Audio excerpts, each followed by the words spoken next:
la prévention nous a proposé d'aménager un service diététique, enfin une aide diététique auprès des personnes âgées. Nous avons senti qu'il y avait un manque au niveau des personnes. Ils avaient un problème d'alimentation, tout en sachant que l'alimentation fait partie du rôle de l'aide-soignante par rapport à l'état général de la personne. Donc, nous étions dans ce rôle de conseil. Le service prévention de la Mutualité française Pays de la Loire accompagne le SIAD autour de l'alimentation de la personne âgée dans le cadre de nos programmes régionaux au niveau de notre service. On permet à la fois aux professionnels du SIAD d'améliorer l'accompagnement autour de la nutrition et on permet également aux personnes âgées d'avoir une meilleure alimentation en permettant l'accès à des conseils d'une diététicienne au sein de ce service.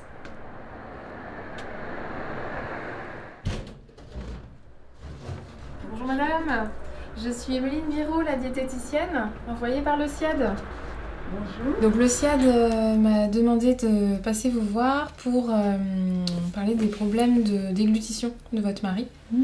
Vous sentez qu'il tousse beaucoup en mangeant? Mais il s'étrangle surtout et bon, il me fait des peurs bleues à chaque fois. Les risques, c'est qu'ils sont un peu isolés, ils sont tout seuls, donc personne n'est censé être au courant s'il mange qu'un potage et un dessert le soir. Donc, d'où l'intérêt du SIAD, justement, qui permet d'apporter une aide, des conseils. On prend le poids tous les mois et donc on fait une fiche d'évaluation. Et cette fiche d'évaluation est en fonction du score. On voit s'il y a une dénutrition ou pas. On leur propose où est la diététicienne. La venue de la diététicienne qui vient à peu près tous les 2 mois et demi. Est-ce que vous aimez les fruits? Ouais, ça dépend lesquels. Les compotes, les choses comme ça? Oh, bah, non, je pourrais faire une poire. Ouais, des fruits crus. Et les jus de fruits? Personnes âgées, c'est plus souvent des problèmes de dénutrition. C'est-à-dire que les apports sont inférieurs aux besoins de l'organisme. Automatiquement, l'organisme va puiser au niveau de la masse musculaire et donc va affaiblir la personne. Donc ça, c'est lié au fait que les personnes âgées ne mangent pas assez de viande ou poisson qui apportent les protéines. Il y a souvent un dégoût qui vient avec l'âge et plutôt une attirance justement pour le sucré. Et le sucré qui n'apporte aucun nutriment intéressant. Ne pas négliger les produits laitiers. L'idéal serait d'en consommer 4, alors qu'on entend souvent pour une personne active qu'il en faut 3. Donc 4 matin, midi, goûter et soir, c'est l'idéal. Et puis ne pas négliger l'apport en viande, en poisson et en œufs. Et il faudrait en consommer midi et soir. C'est sûr que les légumes, ils sont importants, ils font partie de l'équilibre alimentaire.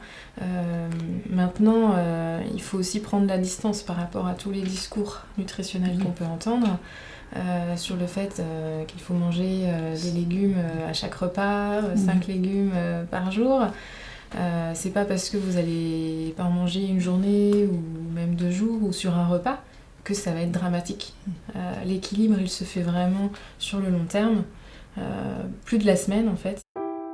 Si on remarque une perte de poids, il faut commencer à s'inquiéter, même très douce, 1 kilo par-ci, 1 kilo par-là. Ça peut être le début d'une dénutrition, donc il faut tout de suite faire réagir à quelque chose. Quand vous avalez, d'essayer d'avoir le menton plutôt vers le bas, le regard même, voilà, comme ça, pour faciliter le passage des aliments. Si vous avez la tête un peu trop comme ça ou comme ça va moins bien passer. Déjà, le savoir qu'un yaourt représente un verre d'eau et puis que mon mari veut bien accepter de manger des yaourts, ça va changer tout parce qu'il n'en mangeait pas avant. Et tout le monde m'a déjà dit qu'il ne buvait pas assez. Ça va me permettre de faire... de lui donner ce qu'il faut, ce qui est nécessaire pour lui, quoi. On peut croire qu'en vieillissant, on a moins besoin du fait qu'on se dépense moins, mais finalement, les besoins des personnes âgées sont équivalents aux besoins d'une personne adulte. en termes de calories. Donc la difficulté, c'est d'essayer de manger autant qu'en étant actif. Donc ne pas croire que le soir, juste une soupe et un dessert suffit. Je sens que je suis sur la bonne voie quand même, parce que j'ai quand même commencé déjà à faire beaucoup de ce qui m'était conseillé. Mais je vais m'appuyer sur ces conseils-là pour essayer d'éviter toutes ces mésaventures pendant les repas, quoi. Ça me donne du courage, quoi, si vous voulez. Puis une orientation aussi pour éviter tous ces soucis. Je ne me sens plus toute seule, oui, c'est ça. C'est vrai, je suis très contente. Le déploiement de cette action a démarré en 2004 au SIAD de Saumur et depuis cette année au SIAD d'Angers, puisque les résultats positifs ont donné envie à ce service mutualiste d'être accompagné sur le même plan pour les professionnels et pour les usagers du SIAD d'Angers.